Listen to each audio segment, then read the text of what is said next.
Hello friends, कैसे हैं आप सब। उम्मीद करता हूं कि सभी लोग स्वस्थ होंगे, मस्त होंगे। फ्रेंड्स, आज की हमारी ये वीडियो गीजर रिपेयरिंग कोर्स की 8वें दिन की वीडियो है और आज के दिन हम ये जानने वाले हैं कि इलेक्ट्रिक गीजर के अंदर जो थर्मोस्टेट स्विच लगा होता है और ऑटो कट ऑफ स्विच लगा होता है, ये दोनों अपना कार्य कैसे करते हैं या फिर इनके ख़राब होने पर आप कैसे इनको चेक कर पाएंगे या इनके ख़राब होने से सिस्टम के अंदर मतलब कि हमारे गीजर के अंदर क्या क्या खराबियां हो सकती है। तो चलिए आज की इस वीडियो में इसी सब पर चर्चा करने वाले हैं। वीडियो को लास्ट तक जरूर देखिएगा। चलिए फ्रेंड्स, वीडियो को स्टार्ट करते हैं। यहाँ पर हमने लिखा है इलेक्ट्रिक गीजर में लगने वाले थर्मोस्टेट स्विच एवं ऑटो कट ऑफ स्विच का संपूर्ण वर्णन। यहाँ पर हम दोनों स्विच के बारे में पूरी तरह से जानकारी प्राप्त करने वाले हैं। तो यहाँ पर देखिए, दोनों ये स्विच बने हुए हैं। एक इसमें इधर वाला ये जो स्विच है इसको हम थर्मोस्टेट स्विच कहते हैं। इसके साइड में जो स्विच है उसको हम क्या कहते हैं, ऑटो कट ऑफ स्विच है। दोनों को देखने पर आपको लग रहा होगा कि दोनों एक ही जैसा है, मतलब एक ही स्विच है, लेकिन इसमें बहुत सारा अंतर होता है। थर्मोस्टेट स्विच के पीछे वाले हिस्से पर आप देखिएगा तो कोई बटन नहीं दिखेगा। रीसेट बटन एक आता है जो कि इसके अंदर आपको नहीं दिखेगा। वहीं पर बात की जाए यदि ऑटो कट ऑफ स्विच की, तो उसके पीछे आप एक बटन देख सकते हैं। तो इन दोनों मतलब ये जो इसमें अंतर है, इस अंतर को देख करके आप इन दोनों में फ़र्क समझ सकते हैं कि ये थर्मोस्टेट स्विच है और ये ऑटो कट ऑफ स्विच है। दोनों में अंतर आपको समझ में आ गया होगा। बात करते हैं कि यदि इनके खराब होने से क्या क्या समस्याएं आती है, यदि ये दोनों में से कोई एक खराब हो जाता है। बात करेंगे पहले थर्मोस्टेट स्विच की। थर्मोस्टेट स्विच यदि खराब हो जाता है तो हमारा जो हीटर है, मतलब जो गीजर है जिसके अंदर एलिमेंट लगा हुआ है पानी को गर्म करने के लिए, तो पानी जो है आवश्यकता से अधिक गर्म होता है। और जब पानी आवश्यकता से अधिक गर्म होने लग जाता है, मतलब हमको चाहिए 65 डिग्री सेंटीग्रेड तापमान पानी का, तो वह 65 से ऊपर जाने लग जाता है, 70-80 के आसपास पहुंचने लग जाता है, 90 भी पहुंच जाएगा, 100 पहुंचेगा तो खौलने लग जाएगा पानी। तो इस पानी का हम उपयोग बिल्कुल भी नहीं कर पाएंगे। तो इसके लिए क्या किया जाता है, जो दूसरा स्विच है ऑटो कट ऑफ स्विच, इसको भी लगाया जाता है। दोनों में एक टेम्परेचर सेटिंग किया गया होता है।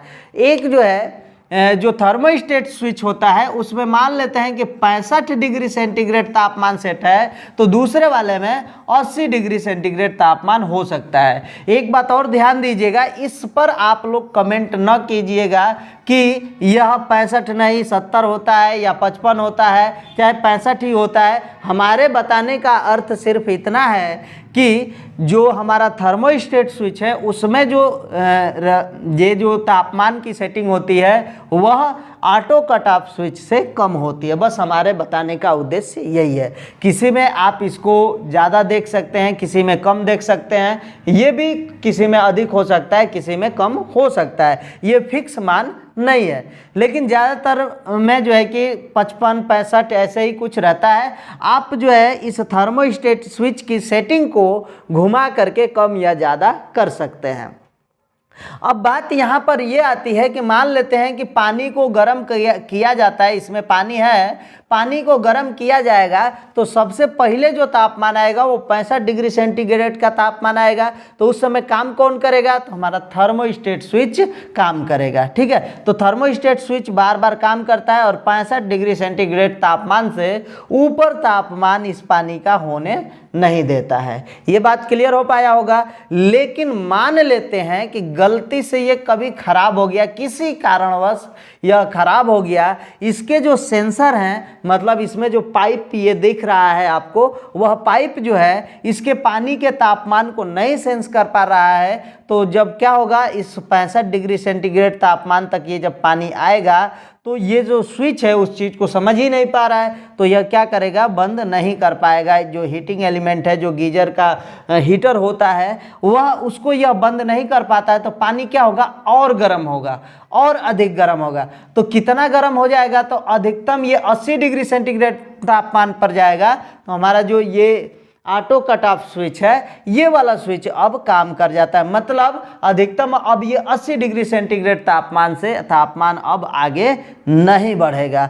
यदि ये जो हो जाता है, मतलब कि 80 डिग्री सेंटीग्रेड तापमान पर आ गया ये पानी, तो एक बार जब यह हीटर बंद हो गया ऐसी स्थिति में, तो पुनः जो है कि इसको चालू करने के लिए ऑटो कट ऑफ स्विच के पीछे के तरफ ये जो एक रीसेट बटन है, उस रीसेट बटन को दबाना पड़ेगा, और दबाएंगे तो फिर से यह स्विच ऑन हो जाएगा।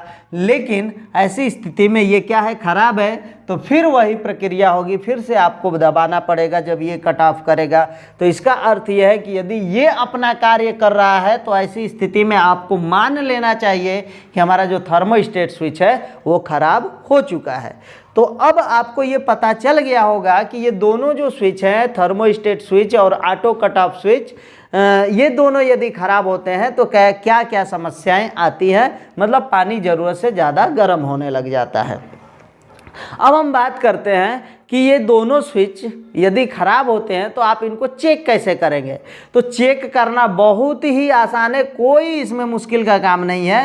हीटर जो इस थर्मोस्टेट स्विच है, चलिए पहले इसकी बात करते हैं कि इसको आप चेक कैसे करेंगे। तो इसको चेक करने के लिए आप इसके पीछे की तरफ देख सकते हैं, इसमें दो टर्मिनल है। तार को जोड़ने के लिए दो टर्मिनल बने हुए हैं। इन दोनों में आप कंटिन्यूटी चेक कीजिएगा मल्टीमीटर से, तो कंटिन्यूटी क्या होता है बताता है। ठीक है, यदि ये सही रहेगा तो कंटिन्यूटी बताएगा।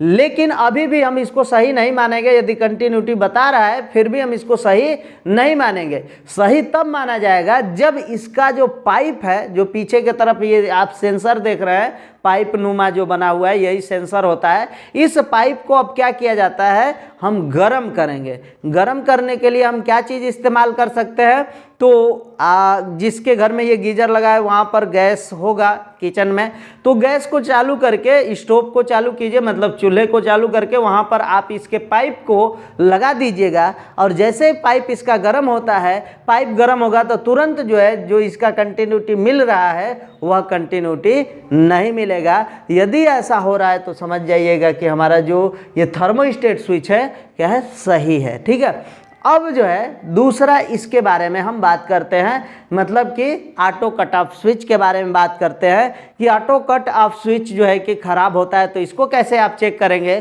तो इसमें भी कंटिन्यूटी लगातार मिलती रहती है। आप इसके मतलब कि मीटर से इसके कंटिन्यूटी को चेक करेंगे। इसमें भी दो तार जोड़ने का स्थान बना हुआ है। तो इसमें क्या किया जाता है, कंटिन्यूटी से जब आप चेक करते हैं तो इसका भी कंटिन्यूटी क्या करेगा, बताएगा। लेकिन जब आप इसका कंटिन्यूटी चेक कर रहे हैं, बता रहा है, तो वैसे स्थिति में फिर से हम इसको क्या करेंगे, गर्म करेंगे। गर्म करने के लिए वही हम जो है कि स्टोव या बर्नर या जो भी है गैस का इस्तेमाल करके गर्म करके इसको जो है कि गर्म करने के बाद इसका जो कंटिन्यूटी जो मिल रहा था वो कंटिन्यूटी मिलना एक समय में बंद हो जाएगा। और फिर से जब इसको ठंडा करेंगे तो फिर कंटिन्यूटी मिलना शुरू हो जाएगा। तो ऐसी स्थिति में हम कहेंगे कि यह जो ऑटो कट ऑफ स्विच है वो क्या है, बिल्कुल सही है। तो उम्मीद है कि आपको दोनों जो स्विच हैं, thermostat switch, auto cut off switch, ये दोनों क्या हो गए, चेक करना आपको आ गया होगा। बहुत ही आसान है, कोई मुश्किल का काम नहीं है, आप इसको चेक कर सकते हैं। अब बात करते हैं थर्मोस्टेट स्विच में एक सेटिंग की जाती है जो ये 65 डिग्री सेंटीग्रेड मान लेते हैं कि तापमान पहले ही से सेट है। आप इस थर्मोस्टेट स्विच के पीछे वाले हिस्से को आप देख सकते हैं। पीछे आप एक स्क्रू ड्राइवर लगा करके, इसमें एक छोटा सा नॉब है, उस नॉब को स्क्रू ड्राइवर लगा करके क्या कर सकते हैं, सेट कर सकते हैं, एडजस्ट कर सकते हैं। ये नंबरिंग लिखा गया है, तो 65 पर है तो 65 से आप नीचे करके 55 भी कर सकते हैं, 50 कर सकते हैं। मतलब इसको कम और ये ज़्यादा करेंगे तो 70-80 के तरफ भी जा सकता है। और इस तरह से आप जो है कि इसके तापमान को सेट भी कर सकते हैं। जैसे आपको लगता है कि ये 65 डिग्री सेंटीग्रेड तापमान बहुत ज़्यादा है, पानी ज़्यादा गर्म हो रहा है, उससे आपको कम गर्म करना है, तो एक बार जो है कि इसके जो नीचे के ढक्कन लगे होते हैं गीजर के, उसको खोलिएगा तो ये आपको स्विच दिख जाएगा, थर्मोस्टेट स्विच। तो थर्मोस्टेट स्विच के पीछे की तरफ जो नॉब है उसको घुमा करके आप, उसके ऊपर नंबर लिखा है, जिस नंबर पर आप रखते हैं उतना ही आपका जो पानी है उतना ही गर्म होगा, फिर जो है कि कट कर जाएगा, मतलब मतलब हमारा जो गीजर है बंद हो जाया करेगा बार बार। तो उम्मीद है कि इन दोनों स्विचों के बारे में आपको पूरी जानकारी मिल गई होगी। तो चलिए फ्रेंड्स, आज के लिए बस इतना ही। मिलते हैं नेक्स्ट वीडियो में नेक्स्ट टॉपिक के साथ। तब तक के लिए जय हिंद, वंदे मातरम।